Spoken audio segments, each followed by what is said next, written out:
হা গৌর বলে যে লোকটি বলল, এমন গৌর বলে চিৎকার করলো, আর সঙ্গে সঙ্গে প্রাণটা চলে গেল। এমন নবীন শরীর পেয়েছিল, নবীন ও কিশোর ভগবানের মতো চেহারা পেয়েছিল, আর এত জোরে চিৎকার করেছিলেন, মহাপ্রভুর চরণে সঙ্গে সঙ্গে প্রাণটা চলে গেল। 100 বছর পরে গিয়ে পুনর্জন্ম পেলেন সেই দেবকী নন্দন। সেই দেবকী নন্দন কি বলছেন? ওগো মহাপ্রভুর গণ যত পতিত পাবন, তাই লোভে মুই পাপী, আমি সেই পাপী বৈষ্ণব স্থানে অপরাধ করেছিলাম, সেই পাপী আমি। মহাপ্রভুর গণ যত পতিত পাবন, তাই লোভে মুই পাপী লইনু শরণ। ব্রহ্মাণ্ড তাড়িতে শক্তি ধরে জনে জনে, এ বেদ পুরাণে গুণ গায় যেবা শোনে। বেদ পুরাণের কথা শ্রবণ করলেই কৃপা লাভ হবে। যদি কৃপা পেতে হয়, সেই প্রেম যদি পেতে হয়, দেখুন ভগবান আপনাকে চাওয়ার সঙ্গে সঙ্গে সব দিয়ে দেয়।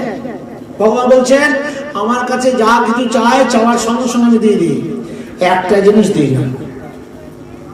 যে যথামান পাপড়দন্তে গীতা বলছেন 4th অধ্যায় জ্ঞান যোগে, যে যথামান পাপড়দন্তে স্থান ততৈব ভজমহম মম বর্তান বর্তন্তে মনুষ্য পার্থ সর্বস্ব। আমার কাছে ভগবান বলছেন আমার কাছে যে যা চায় আমি চাইতে না চাইতে দিয়ে দিই, কিন্তু একটা জিনিস দিই না। কি?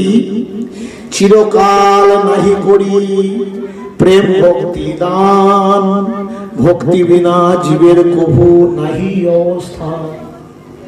একটা জিনিস আমি লুকিয়ে রাখি পিছনে, সেটা কেউ দেখতেও পায় না আর দিও না, সেটা পেলেই আমাকে খুদে নাড়া খাওয়াতে পারবে। আমি তার বশ হয়ে যাই, সেটা দিলে সেটা হলো ভক্তি, সেটাই হলো প্রেম। এই জীবের দ্বারা দ্বারা যে হরিনাম দিচ্ছেন, কারা দিচ্ছেন? কৃষ্ণ ভক্তি সংযুক্তানাং ভুবনম প্রণশ্যতি। সাধুরাই তো দিচ্ছেন, সাধুরাই তো বিলাচ্ছেন। এক সাধু ব্রহ্মাণ্ড তারণ করছেন, বেদে বলছেন ব্রহ্মাণ্ড তাড়িতে শক্তি ধরে জনে জনে, এ বেদ পুরাণে গুণ গায় যে বা শুনে। যারা শুনবে তাদের কাজ হবে। এইখানটায় এই যে আদর্শ বললির আদর্শটা কিসের জন্য? এখানে পরশুনাথ মহাশয় যিনি অবতারের সার গোড়া অবতার তো, আর আমাদের এদিনের মাস্টার শিক্ষকতা লাভ করে দেখুন বিদ্যা কেন শেখে জানেন? রায় রামানন্দ সেন মহাপ্রভুর সঙ্গে যখন মিলন হচ্ছে গোদাবরী তীরে, সেখানে বলেছেন সম্পদ প্রভু কয়ে সম্পত্তির মধ্যে কোন সম্পত্তি গণি, রায় কয়ে কৃষ্ণ ভক্তি যার সেই বড় ধনী। লোকে কেন পড়ে, রায় কহে লোকে কেন পড়ে, প্রভু কহে লোকে কেন পড়ে, রায় কহে কৃষ্ণ জানিবার তরে। পড়াশোনার সার্থক হবে তখন যদি সেই পড়াশোনায় যদি পুঁথি পড়া যায়, ভগবানকে অনুসরণ করা যায়, তবেই সেই বিদ্যার লাভ। সেই বিদ্যা মধ্যে কোন বিদ্যা সার? প্রভু কহে বিদ্যা মধ্যে কোন বিদ্যা সার, কৃষ্ণ ভক্তি বিনা বিদ্যা নাহি আর। বিদ্যা যদি শিখতে হয়, পড়াশোনা যদি করতে হয়, সেই পড়াশোনা করে যদি ভগবানকে জানবার জন্য, দেখুন সারা বিশ্ব থেকে এত বড় বড় গুণী পণ্ডিত, আমেরিকা, চীন, জাপান, ফ্রান্স, সমস্ত দেশ তারা ছেড়ে দিয়েছে নবদ্বীপের মাটিতে লুটিয়ে পড়ে ধুলো, কুকুরের মতো ধুলো শুকে শুকে, যেমন কুকুররা যেমন ওই দূর থেকে মোড়া ভেসে আসছে, তারা দূর থেকে সুখে নিয়ে বুঝতে পারে ঝাঁপ দেয় জলে। কুকুর মোড়া আহরণ করার জন্য কি করেন? দূর থেকে এসে সুখে নিয়ে, তেমনি আমেরিকা, চীন, জাপান থেকে ঝাঁপ দিয়েছেন কোথায়? নবদ্বীপের বুকে। কিসের জন্য? না, সূর্যের মাটিগুলো, এই মাটিতেই তো শ্রীমন মহাপুরুষ সপার্ষদ নিয়ে হরিনাম সংকীর্তন করেছেন। এই মাটি তো সেই মাটি, এই মাটি তো বিশ্ব ব্রহ্মাণ্ডের মাটি। এই মাটিতেই সারা বিশ্বের সমস্ত দেবতাগণ, ঋষিগণ, মুনিগণ, ভগবান পর্যন্ত আবির্ভাব হয়েছেন। নবদ্বীপ হেন গ্রাম তিরু মনে নাই। এই ভক্তি, ভক্তি সঞ্চয় করছেন। দেখুন, এমন ধিকিরে তোমায় পাইয়া মানব জন্ম, নাচিলে কৃষ্ণ কর্ম, বৃথা জন্ম গেল রে খেলায়। কতক সুকৃতি ফলে মানুষ উত্তম কুলে, তাতে আবার ভারতবর্ষে জন্ম। তাহলে আমরা কত ভাগ্যবান বলুন তো? নিজেকে বুকে হাত দিয়ে বলুন, কত ভাগ্যবান আমরা। অনেক ভাগ্য ফলে এই ভারতবর্ষে আমাদের জন্ম। সে ওই বাংলা হোক, এই বাংলা হোক, ভারতবর্ষে ছিল। বহুত ভাগ্যবান আমরা, নিজেকে আমরা গর্ব করতে পারি। কেন? আমরা গৌড় দেশের মানুষ। কিন্তু যদি ভজন সাধন না করি, সাধুর ছেলে যদি চুরি করে, ডাকাত করে, তাকে ছেড়ে দেবে কি? বলুন। আপনি গৌড়ের নাম ভাঙিয়ে খাবেন, গৌড় কথা বলবেন না, গৌড়কে ভালোবাসবেন না, গৌড়ের আচরণ করবেন না, এটা তো হয় না। তাই নিজেকে ধিক্কার দিচ্ছেন। এমন ধিক রে তোমায় পাইয়া মানব জন্ম, নাচিলে কৃষ্ণ কর্ম, বৃথা জন্ম গেল রে খেলায়। কতক সুকৃতি ফলে মানুষ উত্তম কোলে, তাতে আবার ভারতবর্ষে জন্ম। ধন্য কলিযুগ যাতে শ্রীকৃষ্ণ চৈতন্য, তাতে প্রকাশিল নাম মাত্র ধর্ম। ভাইরে ভাই পায়ে পড়ি ছাড়ো ভ্রম, কিছুই নাই পরিশ্রম। নরতনু ভজনের মূল, কিন্তু সেই ভজন সাধন না করে আমরা বিষয় ভজন সাধন করছি। বিষয় নিয়েই তত কিছু, স্ত্রী, পুত্র, কন্যা, নাতি, পুতি, এইটাকেই মনে করেছি বোধহয়, এইটাই মনে করেছি সংসার। সংসার ধর্ম অবশ্যই ভালো ধর্ম, শ্রেষ্ঠ ধর্ম সংসার ধর্ম, এটা অবশ্যই। কিন্তু সংসার ধর্ম মানে কি? সংশব্দে বহুরূপী। দেখেন না, চৈত্র মাসের কার্তিক গণেশ হয়ে গেল, গণেশ মহেশ হয়ে গেল, মহেশ্বর হয়ে গেল, ভোলানাথ হয়ে গেল, রাম শ্যাম হয়ে গেল, শ্যাম মধু হয়ে গেল, মধুসূদন হয়ে গেল। সব দেখতে একটা মানুষ। সে সংসেজেছে বলে তার নামটা পরিবর্তন হয়ে গেছে। তার নাম কিন্তু গণেশ নয়। সে সংসেজেছে তাই গণেশ, তার নাম হচ্ছে পটলা। ওই গণেশের মতো সেজেছে, সুর দিয়েছে বলে তাই গণেশ বলা হয়েছে। তা আমরাও এরকম সংসেজে সংসারে আছি, কেউ ছেলে কন্যা রূপে, কেউ মাতা রূপে, পুত্র রূপে।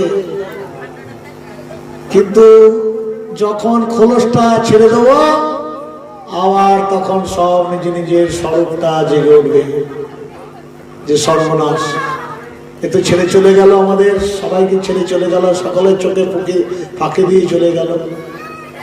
তখন তার স্বরূপটা জানা যাবে। এখন স্বরূপটা জানা যায় না।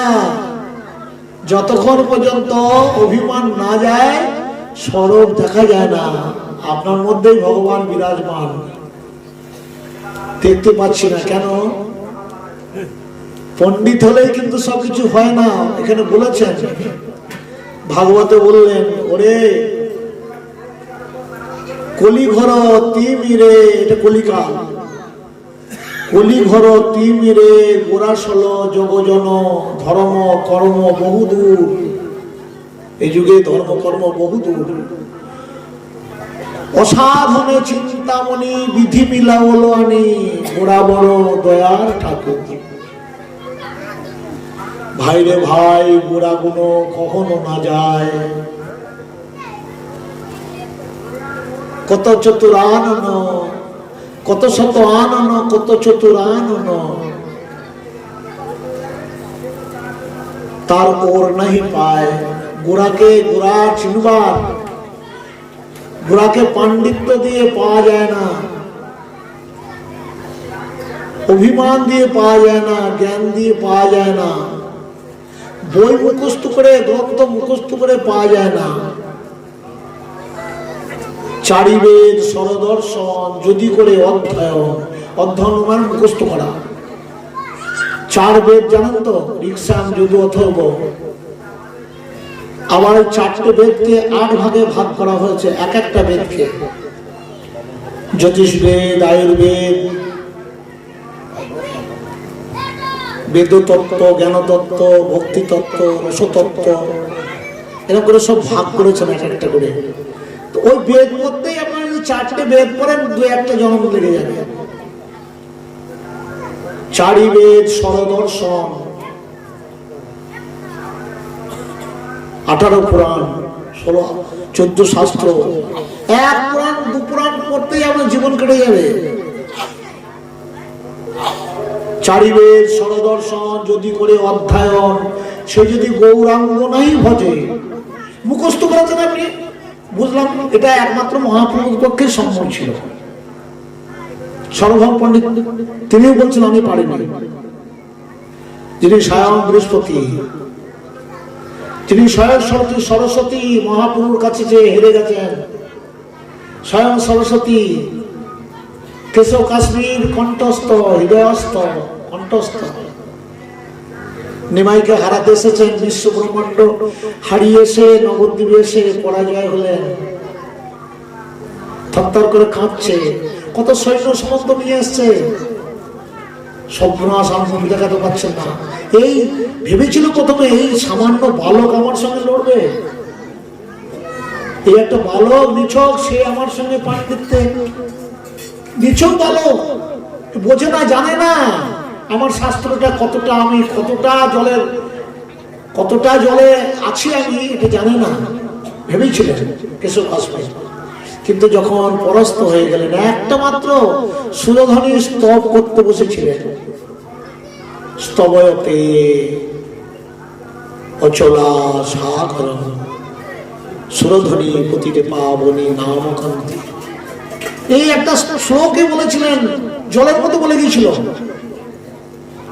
পণ্ডিত কেশব কাশ্মীর। মহাপ্রভু সব ধরলেন, বেদান্তে সব ভুল ধরলেন, তুমি যা বলছো ভুল।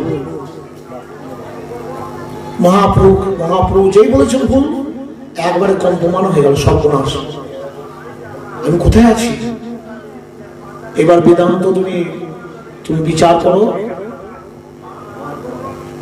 তখন করজোরে কেশব কাশ্মীর বললেন, আমি পরাস্ত, নিমাই তুমি বলো। নিমাই বিস্তারিত হোক বলে দিলেন।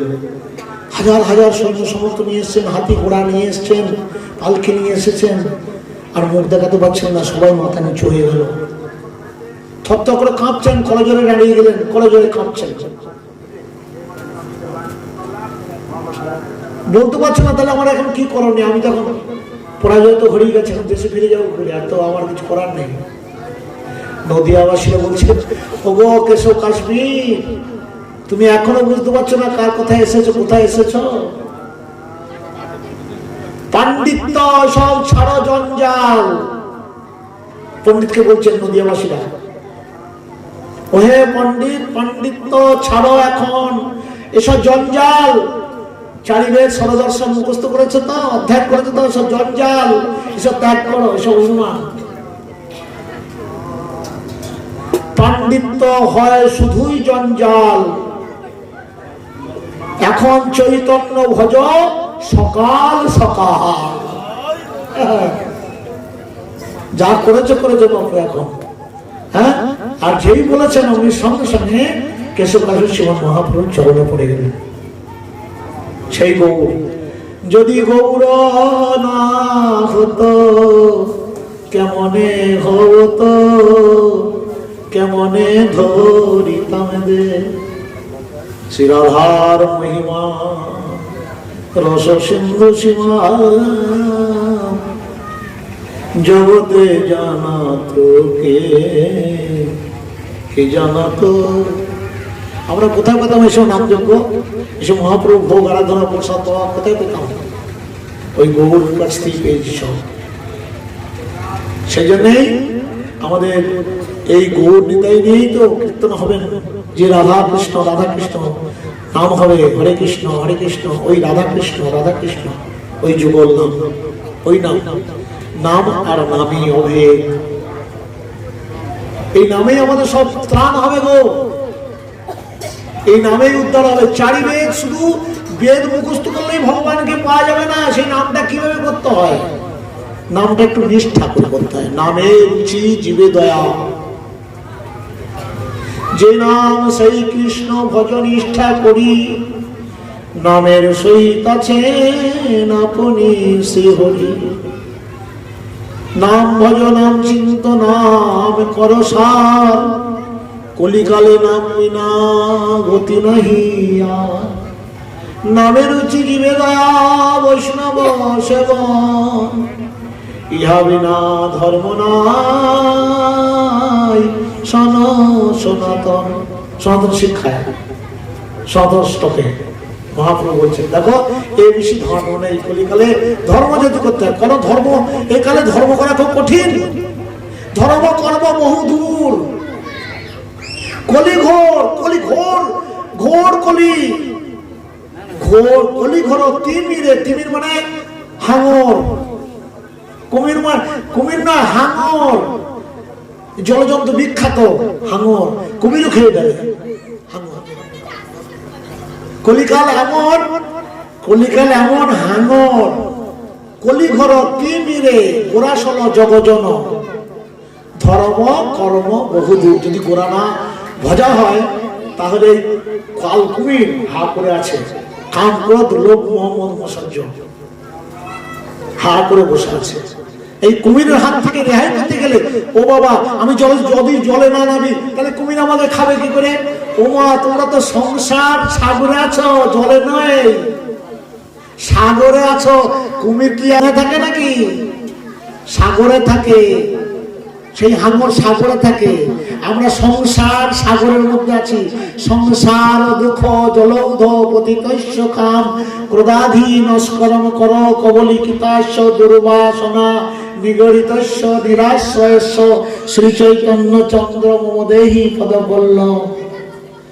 সেই হাঙরের মুখ থেকে রেহাই পেতে গেলে ওই গৌরের চরণে কৃপাহি কেবলম বলে শরণাপন্ন হও। হা গৌর তোমার হলাম বলে তার চরণে পড়ো,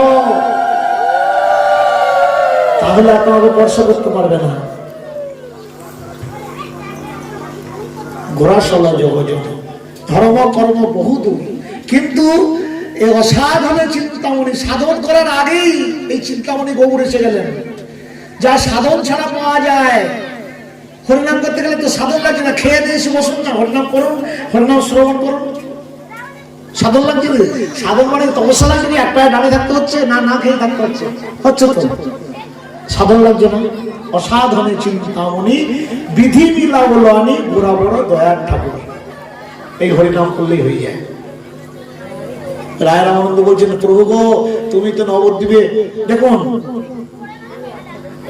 চারিবেদ সমদর্শন যদি করে অধ্যয়ন, সে যদি গৌরাঙ্গ নয় ভজে, বৃথা তার অধ্যয়ন লোচন বিহনদন, অন্ধের দর্পণে কি বা কাজে। এত আপনি বিদ্যা লাভ করে পড়াশোনা করছেন কিন্তু গৌর ভজননি, তাহলে আপনার কি হলো? লোচনের অন্ধ, অন্ধের লোচনের অন্ধ, যিনি চোখে দেখে না তাকে যদি একটা আয়না দেওয়া হয়, দর্পণ আয়না, অন্ধের দর্পণে কিবা কাজে। যদি ভালো একটা অন্ধ লোককে আপনি ভালো আয়না দিলেন, এই আয়নাটা দিয়ে ভালো করে মুখটা দেখতো, সে কি দেখতে পাবে? ভালো আয়না দেওয়া হয়েছে। তা তেমনি বলছেন বেদ বিদ্যা আচ্ছা মুখস্থ করেছেন কিন্তু গৌর বলে একদিন কাঁদেন নাই, গৌর বলে একদিন ডাকেন নাই, তাহলে অন্ধের মতো, অন্ধের দর্পণ। অন্ধকে যেমন আয়না দিলে যে অবস্থা হয়, তেমনি আপনারও অবস্থা, আমারও অবস্থা। আমি এত কিছু বিদ্যা শিখলাম বটে, কিন্তু গৌর বলতে শিখলাম না। বিধাতার অধ্যায়ন লোচন বিহনজন অন্ধের দর্পণ কিবা কাজে। বেদ বিদ্যা কিছু, বেদ বিদ্যা দুই হতো কিছু নাই জানত, বেদ বিদ্যা দু হতো কিছু নাই জানত, সে যদি গৌরাঙ্গ করে সার নয়নানন্দ তো ভনে, সেই সে সকলেই জানে সর্বসিদ্ধ করতলে তা। যদি একবার কেউ গৌরকে জানতে পেরেছে তাহলে সর্বসিদ্ধি এই কলিযুগে অনাসে হা নিতায় হা গৌর বলে হয়ে যায়। মূর্খ এত বড় বড় কথা বলবে, আপনি বুঝতেই পারবেন না। বড় বড় পণ্ডিতের সঙ্গে সভা করবে, বুঝতেই পারবেন না এ হলো কি করে। মকম করতি বাচলং পঙ্গম লঙ্ঘয়তে গিরিম যৎকৃপাতম হং বন্দে পরমানন্দ মাধব। তার কৃপাতি হয়ে যায়। করে দেখুন না, কচুর জল না খেয়ে প্রচুর জল খান, তারই কাজ হবে। শুনলাম তো, একবার করে দেখতে হবে। আরে বাবা, গামছা কিনি 5 টাকা দিয়ে, তাই কতবার পরীক্ষা করি। আপনি নাম করে দেখুন তো, নামের কোনো ক্রিয়া হয় কিনা পরীক্ষা করে দেখুন। নামে, আচ্ছা নামে সর্বশক্তি যদি হয় তাহলে নামকে পরীক্ষা করে দেখবো। পরীক্ষা করেছিলেন নামাচার্য হরিদাস ঠাকুর। আপনি পরীক্ষা করলেন এই নামের গুণ আছে কিনা, আছে দেখুন, নিশ্চয়ই আছে। মুনি ঋষিরা কি মিথ্যা বলে নাকি? হরিনামই কেবল মাত্র হরিনাম। মহাপ্রভু যখন হরিনাম সমাপ্তি করে দিয়ে এই নামযজ্ঞ বিধান করে দিলেন 537 বছর পূর্বে, করে দিয়ে গোদাবরী তীরে চলে যাচ্ছেন উদ্ধার করতে করতে। মহাপ্রভুকে দেখেই গোদাবরী তীরে চান করতে যাচ্ছিলেন রায় রামানন্দ, পালকি দিয়ে হরিনাম তার সদল বলে যাচ্ছেন। এমন সময় বললেন, এই তো প্রভু এসেছেন। নেমে দণ্ডবাদ করলেন, পালকি থেকে নেমে দণ্ডবাদ প্রণাম করলেন। চিনে ফেলেছেন, এই তো আমাদের সেই প্রভু নদিয়া বিহারী। এখন প্রণাম করে বলছি, প্রভুকে তুমি তো যেখানে তাকে কোটি চাঁদের উদয় হয়, কিন্তু তুমি তো নদিয়ায় আলোয় আলোকিত করেছেন, কোটি চাঁদের উদয় করেছো, কিন্তু এখন যে নদিয়ায় অন্ধকার করে চলে এলে। বলে না না, আমি আলো চিরদিনই থাকবে। নদিয়ায় কখনো চাঁদ ডুববে না। কেন? আমি সব নাম সংকীর্তনের ব্যবস্থা করেছি। ওই নাম সংকীর্তনই আলোয় আলোকিত, কোটি চাঁদের উদয়। আর নাম সংকীর্তনের মধ্যে স্বয়ং কৃষ্ণ আছেন গো। কৃষ্ণ যেখানে সেখানে কোটি চাঁদের উদয়। বললেন না আমি আছি। মহাপুরুষ চতুর্থ শিরোমণি তো উনি আছেন, কিন্তু বললেন একটু বাঁকা শান্ত, একটু বাঁকা কথা বলেছেন। বলেছেন আমি, হ্যাঁ, ওখানে যেখানে কীর্তন হবে সেখানে কৃষ্ণ স্বয়ং বিরাজমান। মানে আমি স্বয়ং, আমি তোমার সঙ্গে কথা বলছি বটে, রায় রামানন্দ কথা বলছি বটে গোদাবরী তীরে, কিন্তু আমি সেই গৌর, যে আমি সেই রাধাকৃষ্ণ মিলিত গৌর, সেই কৃষ্ণ সেখানে, সেই নামের মধ্যে। হর্ষে প্রভু কহে শুনো, মহাপ্রভু বলছেন, হর্ষে প্রভু কহে শুনো সর্বরাম রায়, হরিনাম সংকীর্তন যজ্ঞে কল। হর্ষে প্রভু কহে শুনো সর্বরাম রায়, হরিনাম সংকীর্তন কল পরম উপায়। হরিনাম সংকীর্তন যজ্ঞে কৃষ্ণ অধিষ্ঠান, সেই সে সুমেধা পায় কৃষ্ণের চরণ।